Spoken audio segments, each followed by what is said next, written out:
اس میں وضو تمیز سے، پانی نہ گرے.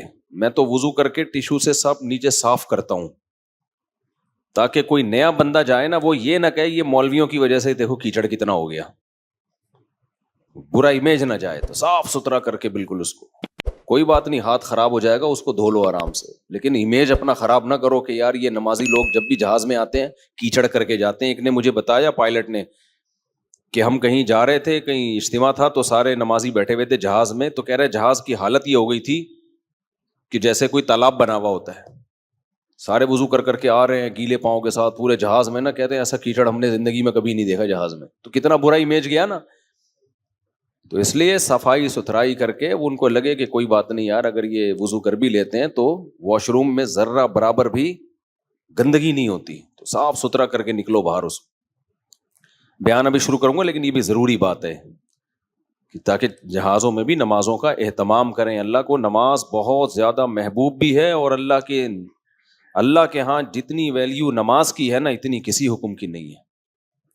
اللہ نے نہیں چھوڑی. میں نے دیکھا ہے لوگ جہازوں میں نمازیں گول کر رہے ہیں، ٹرینوں میں نمازیں گول کر رہے ہیں، شاپنگ میں نمازیں. او بھائی میدان جنگ میں اللہ کہہ رہا ہے میدان جنگ میں کہ نہیں اگر تم میدان جنگ میں کھڑے ہو کر پڑھ سکتے تو پیدل پڑھ لو، سواری پہ پڑھ لو.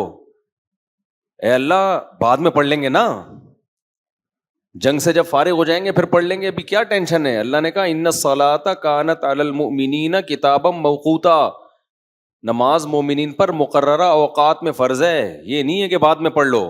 کتنے آرام سے کہتے ہیں بھی سفر میں ابھی کہاں جائیں کیا کریں. نہیں بھائی، نمازی آدمی زمین آسمان ادھر سے ادھر ہو جائے وہ کہتا ہے بھائی چھوڑنی نہیں ہے کچھ بھی ہو جائے. آج نمازی بھی نمازی نہیں رہے ہیں. تو ہم نے یہ ضرور کیا کیونکہ اس میں وضو بہت مشکل کام ہے. تو اس میں پھر ہم نے یہ کیا کہ بھائی 5 بجے جیسے اپلیکیشن سے پتہ چل گیا شافی وقت کے مطابق 5 بجے ظہر قضا ہو رہی ہے، تو بھائی 4:45 پہ یا 4:50 پہ ہم نے ظہر پڑھ لی، قبلہ رخ کھڑے ہو کر 2 رکعت پڑھی ہیں. تھوڑی دیر میں عصر کا ٹائم ہو گیا، اسی وضو سے عصر نمٹا لی. سمجھتے ہو؟ تو یہ اس طرح سے نبی صلی اللہ علیہ وسلم نے نمازوں کو سفر میں جمع کیا ہے. اور یہ جو حدیث ہے نا جس میں آتا ہے نبی صلی اللہ علیہ وسلم نے بغیر کسی عذر کے سفر کے نمازیں اکٹھی پڑھی ہیں ظہر عصر کی، تو اس کا بھی یہی مطلب ہے. ایسے اکٹھی نہیں ہے کہ ظہر کو قضا کر دیا ہو یا عصر کو ظہر کے ٹائم پہ پڑھ لیا ہو. ورنہ پھر یہ جو آیت ہے حافظوا علی الصلاوات والصلاۃ الوسطی، نمازوں کی حفاظت کرو خصوصاً عصر کی نماز کی، پھر اس کا مطلب کیا ہو گیا؟ اس کا تو پھر مطلب ہی نہیں بنتا کوئی. تو حدیث کی وہ تشریح کی جائے گی جو قرآن سے میچ کر رہی ہو. تو اس طرح سے پھر مغرب عشاء بھی ایسے پڑھ سکتے ہیں آپ. مغرب کو ڈیلے کر دیا، عام حالات میں یہ مناسب نہیں ہے، نبی صلی اللہ علیہ وسلم کا معمول نہیں تھا، لیکن کبھی کبھار کوئی عذر ہو تو اس طرح سے ڈیلے کیا جا سکتا ہے. تو مغرب کو تھوڑا ڈیلے کیا عشاء کے قریب. صحیح بخاری کی حدیث ہے اس میں حضرت عبداللہ بن عمر نے اسی طرح جمع کیا ہے کہ مغرب پڑھی تلبث یسیرا، تھوڑی دیر ٹھہرے پھر عشاء پڑھ لی. تو اس سے پتہ چلتا ہے کہ جن حدیثوں میں آتا ہے اکٹھی پڑھی ہیں تو ان کا یہ مطلب ہے جو بخاری میں بیان. خیر ابھی یہ ٹاپک نہیں ہے کیونکہ لوگ کہتے ہیں کہ یہ لوگ حدیثوں کو نہیں مانتے، حدیثوں میں تو 2 نمازیں اکٹھی پڑھنے کا ہے. ہم مانتے ہیں اکٹھی، لیکن اکٹھی کا مطلب کیا ہے؟ تو خلاصہ یہ کہ کسی قیمت پہ بھائی نماز قضا بولو مت کرو. دیکھو بار بار ایک بات بیان کرتا ہوں، اللہ کے حکم میں آسانی ہے، لچک نہیں ہے. کیونکہ دنیا میں کوئی بھی قانون ساز اپنے قانون کو ہلکا نہیں سمجھتا. دنیا میں جو بھی حکومت ہوتی ہے قانون بنائے اور یہ کہے کہ یہ لازم ہے، اس کے بعد پھر وہ لازم نہ کرے، اور تو اس کا مطلب خود اپنے قانون کی ویلیو کو وہ ڈی ویلیو کر رہی ہے نا. یہی مطلب ہو گیا نا. دنیا میں کوئی یہ نہیں کرتا، تو اللہ قانون بنائے اور کہے کہ یہ فرض ہے، سفر میں بھی فرض ہے، حضر میں بھی فرض ہے، پھر اللہ کہ چلو میں نے کہہ تو دیا باقی تمہاری مرضی. نا نا نا نا نا نا صحیح ہے، اللہ نے کہہ دیا اب ہے تو ہے، اب آپشنل نہیں ہے. رمضان کے بار بار میں بتاتا ہوں نا، روزے میں مزدور کو بھی روزہ رکھنا پڑے گا، کتنی سخت گرمی ہو. کیونکہ اللہ نے قانون بنا دیا بھائی بیماری میں سفر میں چھوڑ سکتے ہو، اس کا مطلب تیسرا کوئی عذر نہیں ہے، رکھنا پڑے گا. تو اس لیے جو فرائض ہے نا، واجبات فرائض، اس میں اللہ کے قانون آسان ضرور ہے، لچکدار نہیں ہے، جب ہے تو ہے. اسی میں ایک اور مسئلہ آ گیا عدت کا. کسی عورت کے شوہر کا انتقال ہو جائے، اللہ نے قانون بنا دیا، آسان قانون بنایا. زمانہ جاہلیت میں بہت مشکل تھا. جب کسی عورت کے شوہر کا انتقال ہوتا تھا تو زمانہ جاہلیت میں عورت 2 سال عدت گزارتی تھی. کتنی؟ 2 سال. اور اس 2 سال میں وہ میلی کچیلی رہتی تھی. یہاں تک بھی بعض روایات میں آتا ہے اس کی جگہ کو گندا رکھا جاتا تھا، مینگنیاں لا کے ڈال دی جاتی تھی گند میں رہے. اسلام نے اس حکم کو ختم کیا، یہ ظلم ہے عورت کے اوپر. اللہ نے حکم دیا 4 مہینے 10 دن بس، اور اس میں میلی کچیلی نہیں رہے گی، نہائے دھوئے، بس زینت اختیار نہیں کرے گی، زیور نہ پہنے، خوشبو کا استعمال نہ کرے، زینت اختیار نہ کرے، باقی نارمل رہے، گھر سے باہر نہ نکلے. وہ ایک صحابیہ نے نبی صلی اللہ علیہ وسلم سے اجازت چاہی کہ بھئی 4 مہینے 10 دن میں یوں کر لوں، میں فلانی جگہ چلے جاؤں. آپ نے فرمایا اللہ تعالیٰ نے تمہیں یہ آسانی دی ہے کہ وہ زمانہ جاہلیت کا حکم اللہ نے منسوخ کر دیا، اب اتنی آسانی دے دی، تو اب اس حکم کو فالو کرنا پڑے گا. اب آج کل خواتین کیا کرتی ہیں، شوہر کی ڈیتھ ہوئی، جو دیندار نہیں ہے ان کی تو بات ہی نہیں کر رہا نا، ان کی نظر میں تو عدت ودت کی کوئی 2 ٹکے کی حیثیت ہی نہیں ہے، وہ تو اس کو دقیانوسی حکام سمجھتی ہیں. لیکن جو دیندار ہیں وہ بھی بھائی، وہ ڈیتھ ہوئی، شوہر کا چہرہ دیکھنے کے لیے جا رہی ہیں ہسپتال، پھر وہ فلانے کے کام سے جانا ہے تو آج فلانے کے کام سے جانا ہے، تو آج یوں کرنا ہے، آج یہ کرنا ہے، یہ فلانے پورشن میں چلی جاتی ہوں، ماموں کے گھر جا کے عدت گزار لیتی ہوں. بھائی اللہ تعالیٰ نے جو عدت کے حکام دیے ہیں، شوہر کی ڈیتھ ہوتے ہی عورت کی عدت بولو شروع. اور عدت میں 2 کام لازمی ہیں، گھر سے نہیں نکلنا ہے، زینت اختیار نہیں کرنی. اب اس میں لوگ ہمیں تنگ کرتے ہیں، یار وہ چہرہ دیکھنے جانا چاہتی ہے ہاسپٹل میں. بھائی شوہر کو گھر لے آؤ، اگر بیوی نے اپنے شوہر کو دیکھنا ہے میت کو گھر لے آؤ. عورت نہیں روڈ پہ آ سکتی، جنازے کی چارپائی کے پیچھے پیچھے جا رہی ہوتی ہیں گھر سے باہر نکل کے.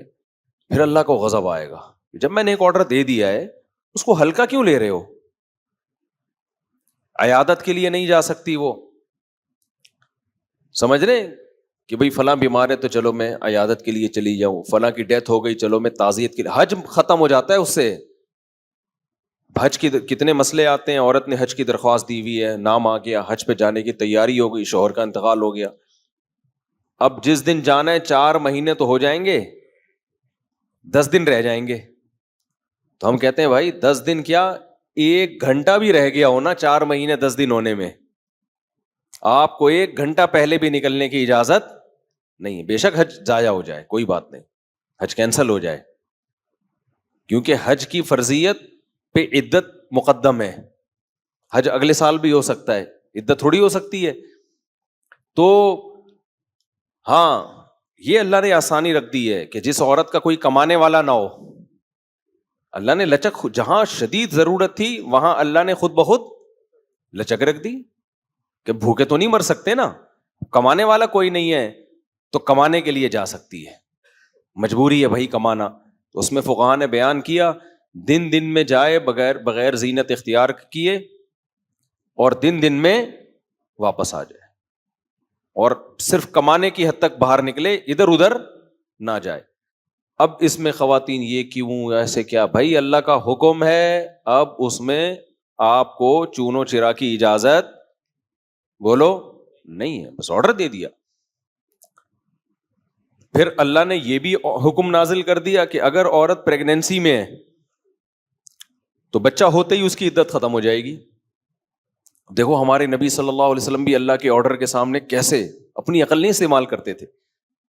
ایک صحابیہ کو حمل تھا، ان کے شوہر کی ڈیتھ ہوئی ہے اور ادھر بچہ پیدا ہو گیا. ادھر ڈیتھ ہوئی اور ادھر فوراً ہی. اب ان کو خیال ہوا بھائی اتنی جلدی تو عدت پوری نہیں ہوتی، تو کیا کرنا ہے. نبی نے سے مسئلہ پوچھا گیا، آپ نے فرمایا ختم. جب اللہ نے کہہ دیا وَأُولَاتُ الْأَحْمَالِ اجلہن ان یضعن حملہن، کہ حمل والی عورت کی عدت یہ ہے کہ بچہ جن لے. تو بچہ جن دیا تو اللہ نے تو نہیں کہا کہ 1 سیکنڈ بعد جنے یا 1 سال کے بعد جنے. اللہ نے یہ کہا ہے اللہ نے قرآن میں. تو ہمارے نبی بھی اللہ کے حکم کو کیسے فالو کرتے تھے نا. اگر یہی بچہ پہلے پیدا ہو جاتا، پیدا ہوتے ہی شوہر کی موت ہو جاتی. فقہا بہت باریک مسائل بیان کرتے ہیں، اور آج کل کے اسکالر نا ان کا مذاق اڑاتے ہیں کہ دیکھو یہ اتنی باتوں میں لوگوں کو الجھایا ہوا ہے.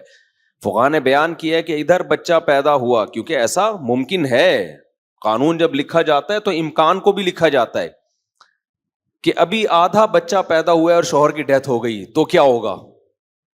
ایک ہے بچہ پیدا ہوتے ہی شوہر کی ڈیتھ ہو جائے، تو بچہ چونکہ پہلے پیدا ہوا ہے، شوہر کی ڈیتھ بعد میں ہوئی ہے، تو اب عدت کیا ہوگی؟ اب 4 مہینے 10 دن چلے گی. ادھر شوہر کی ڈیتھ ہوئی اور فوراً بچہ پیدا ہو گیا تو عدت ختم. اب ایسے بھی کیس قیامت تک کے لیے دین آیا ہے نا، ایسا بھی ممکن ہے کہ شوہر کی ڈیتھ ہوئی اور بچہ آدھا پیدا ہوا ہے اور ادھر ڈیتھ ہوئی اس کی، یعنی ولادت ہو رہی تھی اور شوہر کا انتقال ہو گیا. امکان تو ہے نا، لا جب لکھا جاتا ہے نا تو اس میں امکانات بھی لکھے جاتے ہیں. تو فقہا نے اس میں بھی بحث کی ہے کہ اس صورت میں کیا ہوگا. یا عورت کنفیوز ہے، پتہ ہی نہیں چل رہا کہ جب اطلاع ملی ہے تو بچہ پیدا ہو چکا تھا یا نہیں ہوا تھا. اس کے بھی فقہا نے احکام لکھے ہیں. تو بہت باریکیوں میں جا کے، تاکہ آئندہ آنے والے لوگوں کو کنفیوژن نہ ہو. آپ کتاب میں جا کے دیکھو، ہر مسئلہ فقہا نے ڈسکشن کی ہے اور اس کو بیان کیا ہے.